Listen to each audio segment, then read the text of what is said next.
Ich hatte Regen. Ich hatte Sonne. Aber was die Ardennen wirklich zu bieten haben, das habe ich so nicht erwartet. Ich bin zum ersten Mal in Belgien. Obwohl es direkt an Deutschland grenzt, habe ich es bisher irgendwie versäumt, mich bei unseren Nachbarn mal genauer umzusehen. Und ehrlich gesagt, habe ich auch gar keine so richtige Vorstellung von dem, was mich hier erwartet. Die Landschaft wirkt zu Beginn meiner Reise noch fast unscheinbar. Touristische Highlights? Die gibt es. Aber sie werden hier nicht sofort mit bunten, grellen Schildern preisgegeben. Dieser Teil Europas muss offenbar nicht laut sein, um bleibende Eindrücke zu hinterlassen.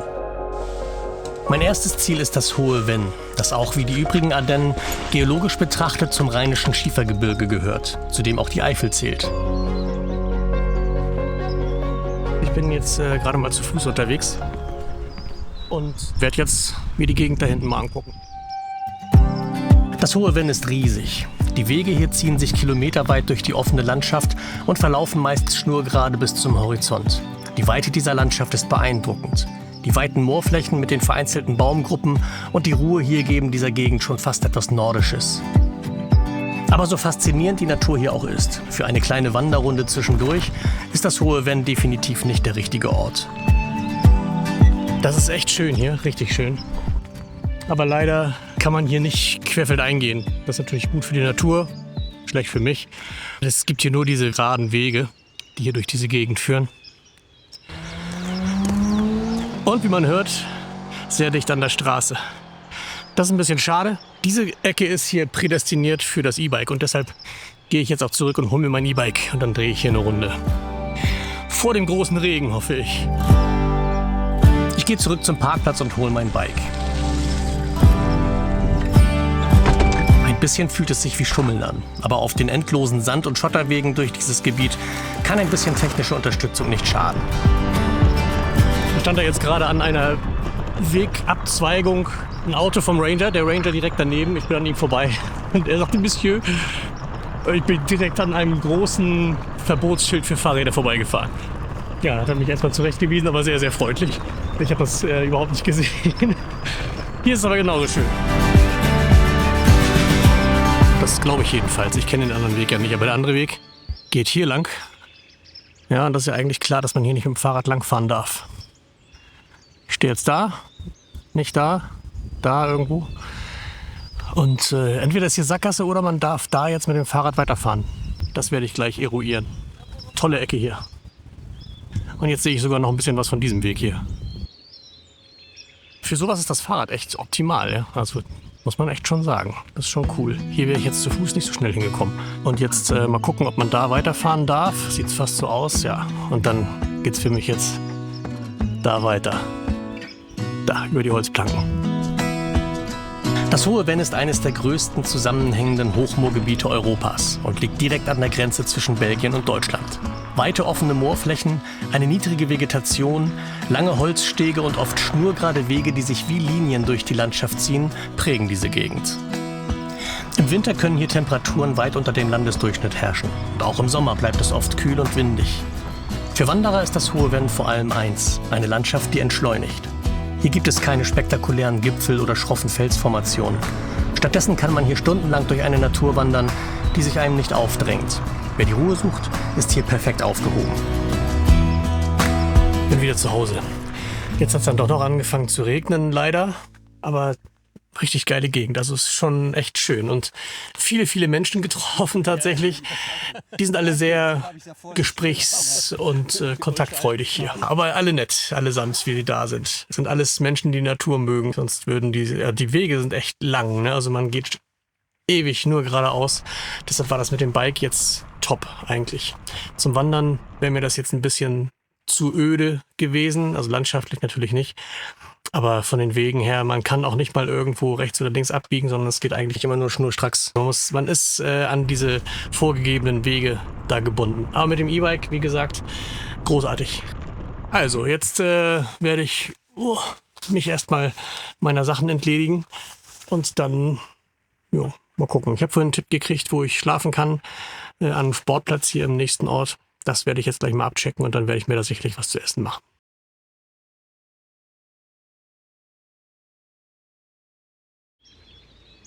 Da habe ich geschlafen. Ja, ist nicht gerade wie bei schöner Wohnen, aber für die Nacht ging's jetzt. Und deshalb werde ich jetzt also nicht hier noch an meinen Projekten arbeiten, sondern ich fahre jetzt direkt weiter. Heute steht ein Wasserfall auf dem Plan. Mal schauen, ob das wirklich ein Wasserfall ist oder ein Wasserfällchen. Das werden wir dann sehen.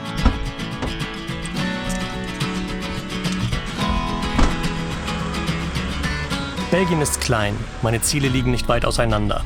Und die Berglandschaft hier ist noch eher verhalten. Keine steilen Hänge, keine Serpentinen. Die endlosen Landstraßen führen mich ohne große Umwege geradewegs meinem Ziel entgegen.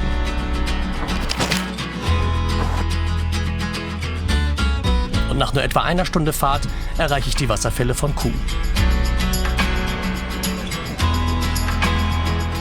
Ein kleiner Gruß von mir von den Coo-Wasserfällen, COO. Vielleicht hört ihr es schon im Hintergrund. Ich zeige sie euch mal. Da hinten ist der Coo wahrscheinlich, keine Ahnung. Da hinten ist dann noch so ein Freizeitpark und jede Menge Menschen hier natürlich. Aber es ist auch Sonntag. Ja, bei euch auch. Und ihr merkt schon, ich laufe nicht ganz rund. Ich habe heute Morgen bei dem Versuch, meine Kamera wieder einzusammeln. Ich habe so eine Wegfahrszene gemacht von meinem Schlafplatz und habe die Kamera dafür an einem Baum angebracht. Und als ich die wieder einsammeln wollte, bin ich dann unglücklicherweise umgeknickt. Ja, das hindert mich nicht daran, meine Tour weiterzufahren. Ich fahre jetzt von Norden nach Süden die Ardennen Richtung Frankreich und dann geht's in Frankreich in die Normandie und in die Bretagne und von da aus dann in die Vogesen. Und es wird insgesamt wahrscheinlich 4 oder 5 Filme insgesamt geben. Also, wie ihr seht, bin ich fleißig, fleißig unterwegs und nehme euch natürlich wieder mit, wenn ihr denn wollt. Entgegen meiner Vermutung ist nicht der Fluss, sondern der kleine Ort Namensgeber der Wasserfälle. Bei dem Fluss handelt es sich um die Ambièvre, die ihren Ursprung übrigens im Hohen Venn hat. Das ist echt cool. Das sieht schon richtig geil aus. Da oben bin ich eben schon lang gefahren. Da sind jede Menge Cafés da hinten. Da werde ich mir gleich typisch belgische Pommes holen. Aber das ist insgesamt schon richtig schön hier. Und es ist kein Wasserfällchen, wie ich vermutet habe oder befürchtet habe. Es ist ein Wasserfall. Toll, da oben bin ich eben auch schon gewesen. Da überall, wo man da so auf den Treppen lang gehen kann. Das ist für meinen Fuß jetzt nicht so richtig optimal, aber es geht. Die Wasserfälle gelten mit ihren 15 Metern höher als die höchsten Belgiens. Das ist irgendwie charmant. Aber ihre Entstehung ist nicht ausschließlich der Natur zu verdanken. Im 18. Jahrhundert haben Mönche einen Flussbogen der Ambièvre umgeleitet, um ein Mühlensystem zu speisen. Seither fällt das Wasser nun eben über diese Kante. Jetzt ist es mal Zeit, die typischen belgischen Pommes zu probieren. Ja, ich habe gerade 2 sehr nette Herrschaften kennengelernt. Benoit et Myriam. 2 sehr nette Herrschaften. Und ich habe gerade von Benoit erfahren, wie diese belgischen Pommes überhaupt erfunden wurden, sozusagen. Es hat mit Fisch zu tun, das wird er euch jetzt selbst mal erklären. My version of the fry story, because I guess many people have different versions, but from one I learned, it was that in the border of the river Maas, we used to fish small fish like this. Then we fry in hot oil, in the border of the river. But once upon a time, there was no many fish anymore, so they begin to cut potatoes in a little piece, and they fry it like they used to fry the fish. So it became the Belgian fries. Then French appropriate them for them, and they say French fries. No, Belgian fries it is. That's my version of the fries. Huh? That's a nice version. Ich glaube das jetzt mal so, dass das so gewesen ist. Merci beaucoup. De rien du tout. Benoit betreibt eine Online-Plattform für Klimadaten. Mithilfe historischer Daten und simulierter Zukunftsszenarien macht er hier wissenschaftliche Fakten zur Entwicklung des Erdklimas visuell nachvollziehbar. Den Link zu seiner Webseite findet ihr in der Videobeschreibung. Nice to meet you as well. Nice to meet you. Jetzt humpel ich wieder langsam zu meinem Auto. Aber ich werde hier noch ein paar Aufnahmen machen vorher und dann werde ich das nächste Ziel ansteuern.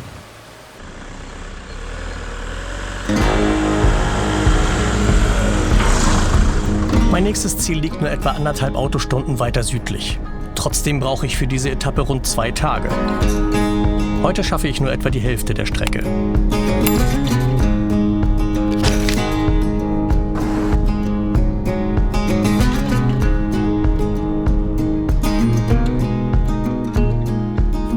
meinen Schlafplatz erreicht.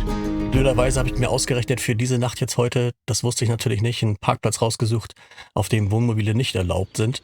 Das habe ich aber erst hier gesehen, hier stehen große Schilder.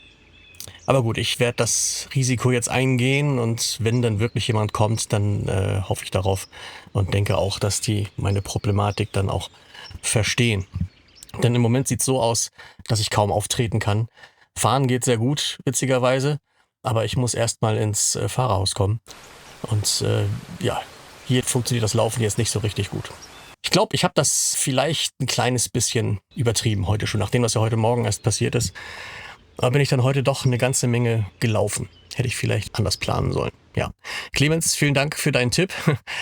Es ist gut, einen Arzt in der Gruppe zu haben. Und genau das ist, was ich jetzt machen werde. Ich werde den Fuß jetzt hochlegen, schonen und kühlen und darauf hoffen, dass das dann morgen wieder erledigt ist. Also nicht erledigt im Sinne von 100%ig geheilt. Das wird sicherlich nicht der Fall sein. Aber zumindest so, dass ich wieder laufen kann. Meine 2 Übernachtungen werden trotz des Verbots offenbar geduldet. Ich bekomme keinen Besuch. Heute geht die Reise weiter. Der Tag Pause hat meinem Fuß gut getan. Auch wenn ich noch immer nicht richtig auftreten kann, konnte er sich doch ein wenig erholen. Ich mache unterwegs Halt an einer Apotheke und hole mir eine Tube Salbe, in der Hoffnung, dass das die Heilung ein wenig beschleunigt. 23,35 €.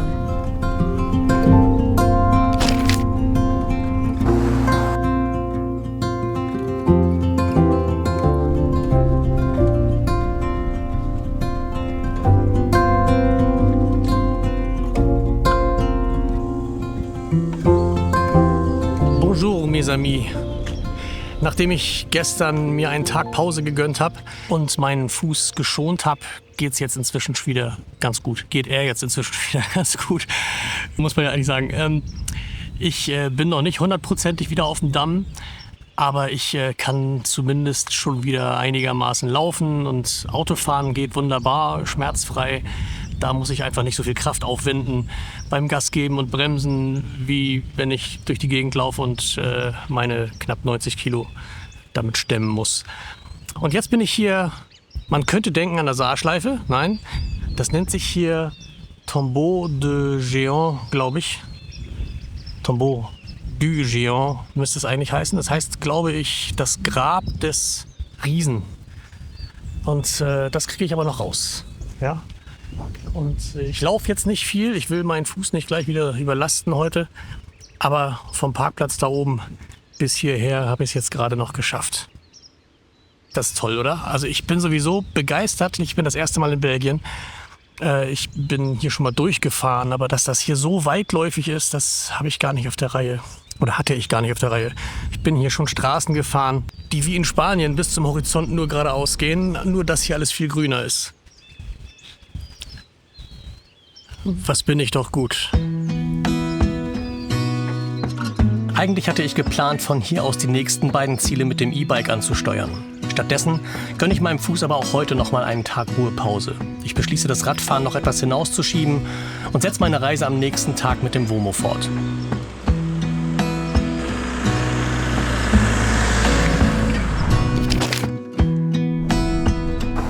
Mein Weg führt mich entlang der Semois durch die bewaldeten Hänge dieser Gegend. Es ist kaum vorstellbar, dass diese Naturidylle im Mittelalter ein hart umkämpfter und strategisch wichtiger Knotenpunkt zur Kontrolle der Handelswege gewesen sein soll. Auf meinem nächsten Stopp werde ich mir das Zentrum dieses einstigen Machtkampfes mal genauer ansehen.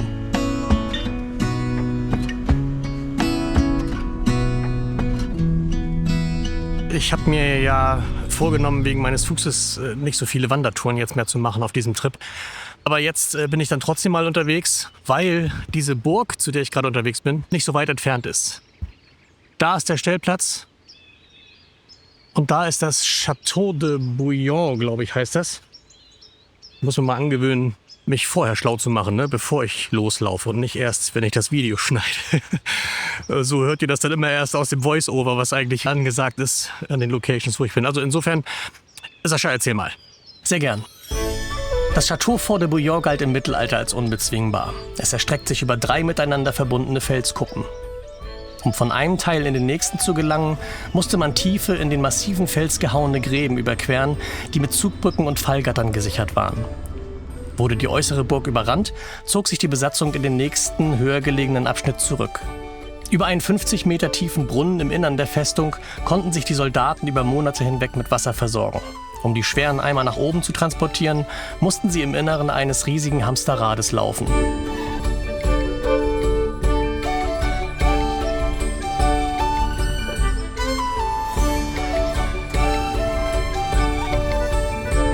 Heute ist das wahre Highlight aber die täglich stattfindende Falkner-Show.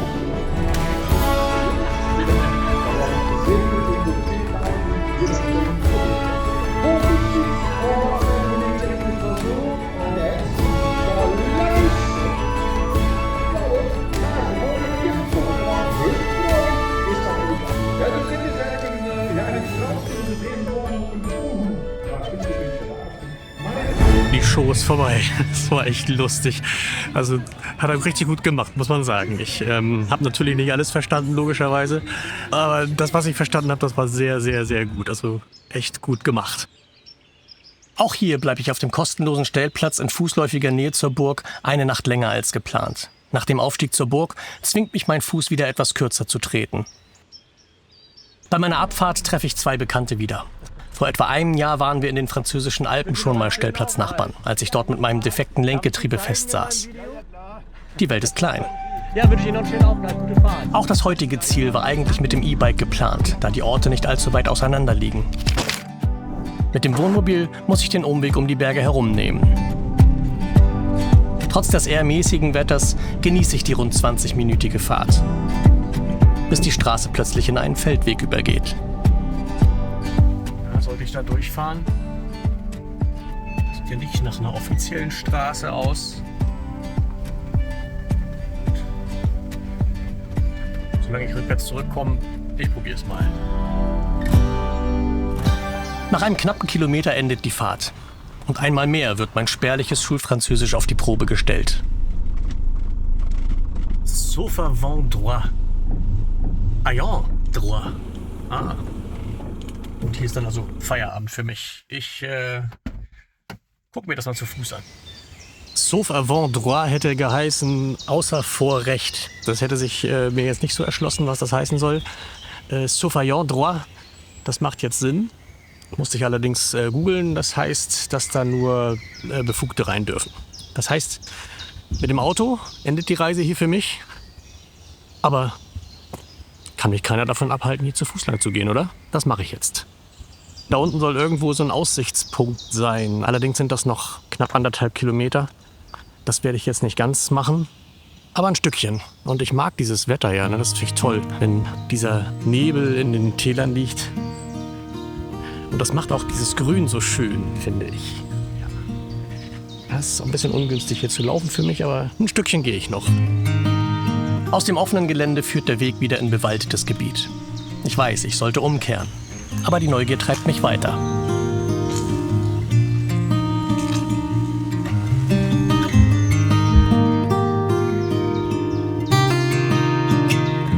Aber natürlich konnte ich jetzt doch nicht widerstehen und bin dann doch den ganzen Weg gelaufen. Und habe jetzt auch diesen Aussichtspunkt erreicht. Ah, hier gibt es eine Bank, das ist schon mal gut. Aber Aussichtspunkt ist relativ, denn die Aussicht ist sicherlich sehr schön, aber die ist leider durch die Bäume hier verdeckt.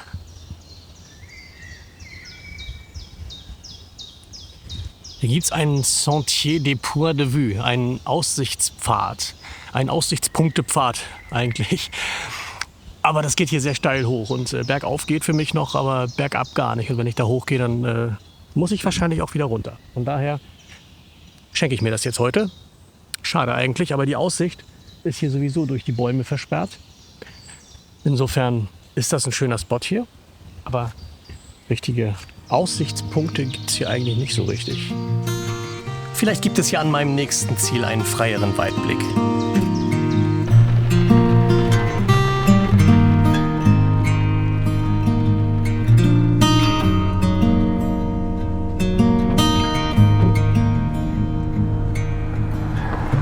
Die letzten Kilometer meines Weges führen mich über eine schmale Straße mit leichter Steigung meinem Ziel entgegen. Schmale Straßen und Steigungen sind nichts Neues für mich. Aber hier gibt es über Kilometer keine wirklich nennenswerten Ausweichmöglichkeiten.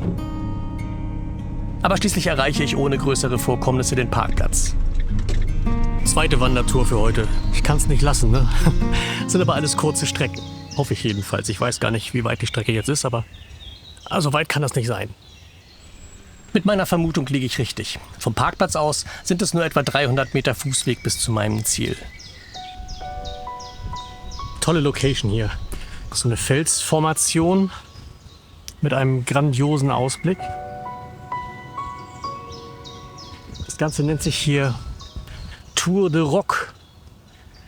Ich glaube, das heißt Felsenturm, also Turm aus Fels. Das würde ja Sinn machen.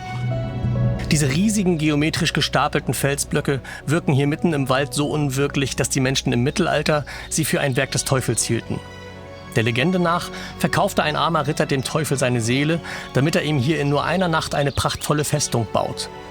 Aber er schaffte es nicht rechtzeitig und machte in seiner Wut wieder alles platt. Gar nicht so abwegig. Wir alle kennen solche Zeitgenossen ja noch aus unserer Schulzeit. Tolles Waldgebiet hier. Ich glaube, man kann dann noch ewig lange weiterlaufen, so wie es hier aussieht und der Strecke nach zu urteilen, die ich hierher gefahren bin. Aber ich glaube, das spare ich mir heute. Ja, okay, deshalb wieder zurück zu meinem Auto und dann geht es schon direkt zu meinem letzten Ziel für diese Tour. Langsam sortiert sich meine Reise. Was nehme ich von diesem Trip mit? Was bleibt hängen? Wahrscheinlich ist es weniger das große Staunen, das bleibt, als vielmehr ein leises Einsinken in den Rhythmus einer Gegend, die sich nicht um jeden Preis in den Vordergrund drängt. Eine Tugend, die sich neben den heute so verbreiteten kommerziellen Inszenierungen, Vermarktungen und Ausschlachtungen beliebter Reiseziele extrem gut anfühlt. Feierabend für heute. Ich habe jetzt mir hier mein Plätzchen gesucht und das ist direkt an meinem letzten Ziel und das ist auch gar nicht mehr weit entfernt, nämlich irgendwie 600 Meter, 700 Meter oder sowas. Longue Roche heißt das hier, La Longue Roche. Aber ich habe jetzt heute keine Lust mehr. Ich bleib jetzt hier stehen. Da steht zwar ein Schild, dass man da mit 9 Tonnen auch durch darf, aber ich werde dann morgen mal zu Fuß hingehen. Heute habe ich keine Lust mehr, zu Fuß zu laufen. Die Lust darauf ist am nächsten Morgen wieder da. Aber der Aufstieg zum Aussichtspunkt erweist sich mal wieder als anstrengender als geplant. Ich kann das nicht lassen, ne? Ich bin jetzt doch wieder ein Stückchen gelaufen, um diesen Aussichtspunkt hier zu erreichen. Da bin ich hochgekommen. Das ist echt überhaupt nicht gut für meinen Fuß. Aber für die Aussicht lohnt sich das doch. Es hat wieder ein bisschen was von der Saarschleife, ne? Ist aber die Maas. Zählt man die Eifel dazu, ist die Gesamtfläche der Ardennen mit rund 11.000 bis 12.000 Quadratkilometern fast doppelt so groß wie der Schwarzwald und macht rund ein Drittel der Fläche Belgiens aus. Auch wenn ich mich hier bereits im französischen Teil der Ardennen bewege. Aber ganz egal, ob Deutschland, Belgien, Frankreich oder Luxemburg. Dieses riesige grüne Herz Europas ist das perfekte Beispiel dafür, dass es sich lohnt, die Grenzen in unseren Köpfen zu überschreiten und hinter sich zu lassen. Und gleichzeitig mal einen Gang zurückzuschalten. Mein verletzter Fuß hat mich auf diesem Trip zur Langsamkeit gezwungen und mir gezeigt, dass man die Natur, die alten Legenden und die zufälligen Begegnungen am Wegesrand viel intensiver erlebt, wenn man etwas langsamer unterwegs ist.